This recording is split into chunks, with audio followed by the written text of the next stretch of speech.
శ్రీమాత్రే నమ. జయ గురు దత్తాత్రేయ నమ.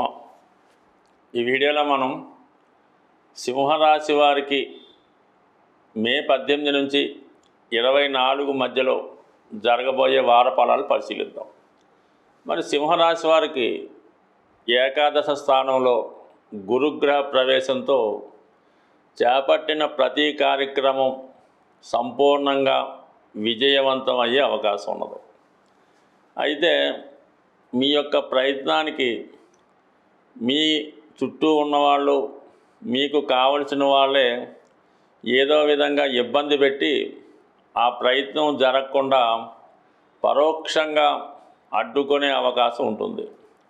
కాబట్టి ముందుగా మీరు ఎవరైతే మీ కోటరీలో ఇటువంటి వ్యక్తులు ఉన్నారో వారిని కనిపెట్టి వారి యొక్క అడ్డు తొలగించుకొని మీ ప్రయత్నం చేస్తే అది 100% మీరు అనుకున్నది అనుకున్న విధంగా అనుకున్న టైంకి జరిగే అవకాశం ఉన్నది.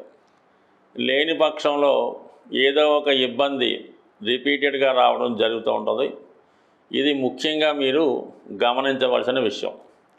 అయితే మీ యొక్క పూర్వపుణ్యం వల్ల, మీ సంతానం యొక్క అదృష్టం వల్ల కంప్లీట్గా మీకు ఈ వారం అంతా, అంటే రాబోయే రోజులు కూడా ఉంటుంది, ఇది సక్సెస్ఫుల్గా ఈ వారం మీకు గడిచే అవకాశం ఉన్నది. అలాగే చాలా కాలంగా దీర్ఘకాలంగా ఆగిపోయినటువంటి ప్రయత్నాలు, ధనం ఈ సమయంలో మీకు వచ్చే అవకాశం ఉంటుంది. అయితే ఇది చాలా రహస్యంగా ప్రయత్నం చేయవలసి ఉంటుంది.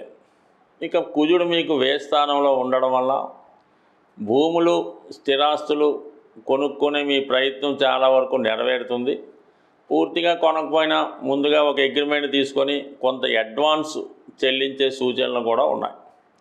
అలాగే విదేశ ప్రయత్నాలు, మీ సంతానాన్ని విదేశ పంపే ప్రయత్నం కానీ, లేదంటే మీరు ఒక చోట నుంచి వేరే చోటకి మీ యొక్క కొత్త కార్యాలయం కానీ కొత్త వ్యాపారం కానీ ప్రారంభించాలనుకుంటే ఈ సమయంలో 100% ఇన్వెస్ట్ చేయొచ్చు. లేదంటే ఫ్యూచర్లో మీ యొక్క ముందు అవసరాలకు పనికొస్తుందని ఏదైనా ఒక స్థలాన్ని అక్వైర్ చేయడం జరిగే అవకాశం ఉంది. అయితే ఈ సమయంలో తప్పనిసరిగా మీరు మీ యొక్క బంధువులకి ఆర్థిక పరంగా సహాయం చేయవలసి ఉంటుంది.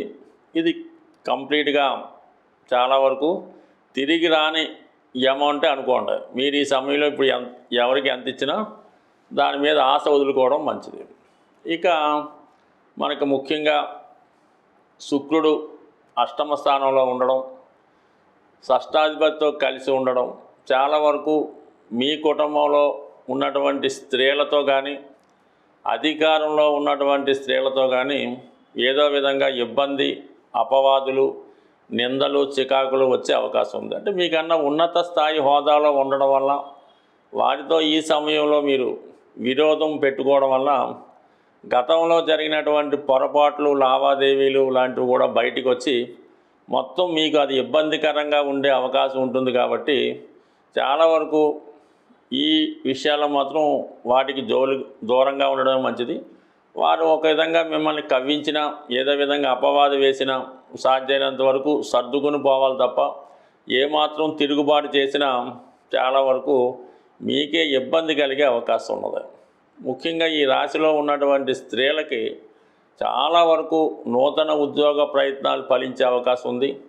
అలాగే ఉద్యోగం మారడానికి కూడా సడన్గా మీరు అనుకోకుండా మరి కొత్త ఉద్యోగం రావడం వల్ల అయితేనే వేరే ఉద్యోగంలోకి మారడానికి కూడా ఈ గ్రాహ్యత అటు స్త్రీలకి, అబ్బాయిలకు కూడా అవకాశం ఉంది. బట్ స్త్రీలకు ఎక్కువ అవకాశం ఉన్నది. మరి ముఖ్యంగా ఈ రాశిలో ఉన్నటువంటి సినిమా పరిశ్రమలో ఉన్న వాళ్ళకి కంపల్సరీగా కొత్త అవకాశాలు రావడం జరుగుతూ ఉంటుంది. మీ యొక్క ప్రతిభను గుర్తించి వేరే వాళ్ళు మీ ప్రాజెక్టుని తీసుకొని దాన్ని మీకు వాళ్ళు సరైనటువంటి ధనమో గుర్తింపో ఇవ్వడం జరుగుతూ ఉంటుంది. సో ఏదైనా మీ యొక్క కష్టానికి తగినటువంటి ఫలితం ఈ సమయంలో రావడం జరుగుతుంది. ఒక విధంగా ఈ పెద్దవాళ్ళు మీ యొక్క స్థాయిని, మీ యొక్క టాలెంట్ని ఉపయోగించుకొని వారు కూడా పైకి వచ్చే సూచనలు ఉన్నాయి. కొంతకాలం పాటు మీరు అజ్ఞాతంగా ఉంటూ వారికి సహకరించవలసి ఉంటుంది. ఒక విధంగా మీకు ఇది చాలా వరకు మంచిది. ఎందుకంటే ఇప్పుడు మీరు ఏదైనా నిర్మాతగా ధనం పెట్టి సినిమా తీయడం కన్నా మీ దగ్గర ఉన్నటువంటి ప్రాజెక్టు వేరే వారికి ఇచ్చి వారి ద్వారా సక్సెస్ పొంది మీ డబ్బులు మీరు తీసుకుంటాం మంచిది. ఎటువంటి కొత్త ప్రయత్నాలు చేసినా అది చాలా వరకు ఇబ్బంది పడడం కానీ మధ్యలో ఆగిపోవడం కానీ జరిగే అవకాశం ఉన్నది. కాబట్టి ఏదైనా చాలా వరకు ఆర్థిక సంబంధించిన విషయాల్లో అంటే ఇంచుమించుగా భూమి స్థిరాస్తి పర్వాలేదు కానీ ఇటువంటి స్పెక్యులేషను సినిమా మీడియా లాంటి విషయాల్లో చాలా వరకు జాగ్రత్తగా ఉండడం మంచిది. ఈ వారం గ్రహాల యొక్క అనుకూలత లేని వాళ్ళు, ముఖ్యంగా ఉద్యోగ సంబంధించిన విషయాలు, వివాహానికి సంబంధించినవి, అలాగే రుణ సమస్యలు ఉన్నవాళ్ళు ఈ నెల అంటే మనకి ఈ వారమే వస్తుంది 22వ తారీఖున హనుమత్ జయంతి. ఈ హనుమత్ జయంతి రోజు మీరు ఆంజనేయ స్వామి వారి ఆలయంలో మరి మీ యొక్క సమస్యను బట్టి ఎవరైతే వివాహానికి ఆలస్యం అవుతుందో అమ్మాయిలు కానీ అబ్బాయిలు కానీ ఆ రోజు శుభ్రంగా మంగళ స్నానం చేసి సాంప్రదాయ దుస్తులు ధరించి కంపల్సరిగా స్వామివారికి తమలపాకులతో కనీసం అంటే 108 తమలపాకులు కాబట్టి దాని సంఖ్య ఎక్కువైనా పర్లేదు, ప్రతి తమలపాకు చాలా శుభ్రంగా నీట్గా ఉండవలసి ఉంటుంది.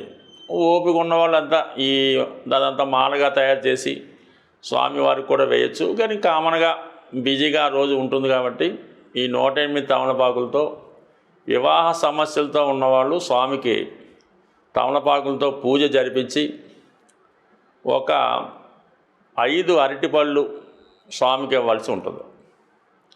ఎవరైతే ఉద్యోగం లేక ఇబ్బంది పడుతున్నారో అటువంటి వాళ్ళు అదే రోజు స్వామికి సింధూరంతో అభిషేకం చేయించవలసి ఉంటుంది.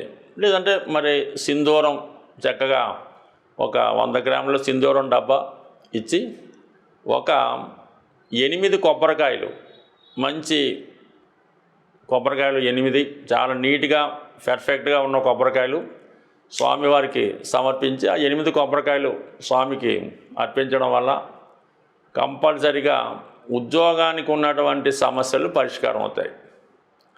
అలాగే మీరు ఇచ్చిన డబ్బులు తిరిగి రావడం లేదు, అలాగే భార్యాభర్తల మధ్య గొడవలు చికాకులు, ఇతరులు ఏదో ఇబ్బంది పెడుతున్నారు, అన్నదమ్ముల సమస్యలు అనుకుంటే స్వామివారికి అదే రోజు వడమాల సమర్పించడం వల్ల కామన్గా మీకు రావలసినటువంటి ధనం తిరిగి రావడం జరుగుతూ ఉంటుంది.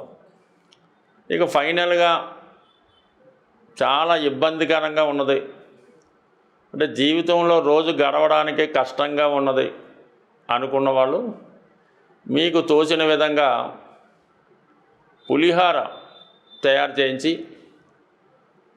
మరి స్వామివారి భక్తులకి అంటే దేవాలయంలో వచ్చినటువంటి భక్తులకి ఈ పులిహార పంచిపెట్టడం వల్ల, అలాగే వీలైతే మజ్జిగ కనీసం ఒక 21 మందికో 10 మందికో మజ్జిగ వారి దాహానికి ఇవ్వడం వల్ల అన్నానికి లేని సమస్యలు ఉండడంటే చాలా వరకు ఉండకపోవచ్చు, కానీ ఇంకా అక్కడక్కడ ఏ విధమైన ఇబ్బందులు ఉన్నటువంటి వారు ఉంటారు. అటువంటి వారు మరి ఈ పులిహార పంచిపెట్టడం వల్ల కానీ మరి ప్రతి టెంపుల్లో కూడా ఆ రోజు అన్నదానం జరుగుతూ ఉంటుంది. స్వామివారి ప్రసాదం అనుకుందాం, దాంట్లో మీరు కొంతైనా అందులో పాల్గొనే కూరగాయలు బియ్యము ఏదో ఒకటి ఇచ్చి ఆ వడ్డన కార్యక్రమంలో ఈ భక్తులు భోజనం చేసిన తర్వాత వారి యొక్క ఈ మిగిలిన ఆకులు అన్నీ శుభ్రం చేసి అవన్నీ పక్కన పెట్టి మళ్ళీ వాళ్ళు తినడానికి శుభ్రంగా క్లీన్ చేయడం వల్ల మీకు ఎటువంటి సమస్య అన్న ఇటువంటిదంటే ఈ ఫైనాన్స్ ప్రాబ్లము, ఫుడ్కి ప్రాబ్లం ఉన్న వాళ్ళకి 100% మీ యొక్క సమస్య పరిష్కారం అవుతుంది. ఇంకా చాలా బెటర్ రెమెడీ చెప్తాను. నిరుద్యోగులకి ఎవరికైతే ఎక్కడికి వెళ్ళినా పని దొరకడం లేదు, ఎక్కడ పనికి చేరినా 2-3 రోజుల్లో ఉద్యోగం తీసేస్తున్నారు అనుకున్న వాళ్ళు ఏ టెంపుల్ అన్నా పర్వాలేదు, ఆంజనేయ స్వామి టెంపుల్ అన్నా పర్లేదు, లేదంటే బాబావారి టెంపుల్ అన్నా పర్లేదు, ఈ భక్తులు విడిచిపెట్టినటువంటి చెప్పులు చక్కగా అక్కడ స్టాండ్లు అయి ఉంటాయి కాబట్టి అక్కడ సరిదిద్ది చక్కగా పెట్టి మళ్ళీ వచ్చినప్పుడు ఎవరి చెప్పులు వాళ్ళకి రిటర్న్ చేయడం వల్ల మీకు నిరుద్యోగ సమస్య ఏదన్నా ఉంటే అంటే ఇందులో సిగ్గుపడకుండా చేయవలసి ఉంటుంది, కానీ తప్పు అయితే లేదు. పెద్ద పెద్ద వాళ్ళు కూడా మన ఈ సత్యసాయిబాబా సేవా ట్రస్ట్లో చాలా గొప్ప అధికారులు కూడా ఇటువంటి సేవ చేస్తూ ఉంటారు. ఇటువంటి సేవ చేయడం వల్ల మీకు ఎంత గొప్ప సమస్య అన్న తీరుతుంది. అలాగే మీకు ఆ అనారోగ్యపరంగా ఎటువంటి ఇబ్బంది ఉన్నా తొలగిపోతుంది. దీనికన్నా చాలా చాలా చాలా గొప్ప రెమెడీ. ఆ రెమెడీ చేసి వందల కోట్లకు అధిపతులుగా ఉన్నవాళ్ళు ఈ రోజులో ఉన్నారు. అది మీరు ప్రత్యక్షంగా అటువంటి సమస్యతో ఉన్నవారు మమ్మల్ని కలుసుకున్నా ఫోన్ చేసినా చెప్పడం జరుగుతుంది. అది పబ్లిక్లో చెప్పడం అంత భావ్యం కాదు. స్వస్తి.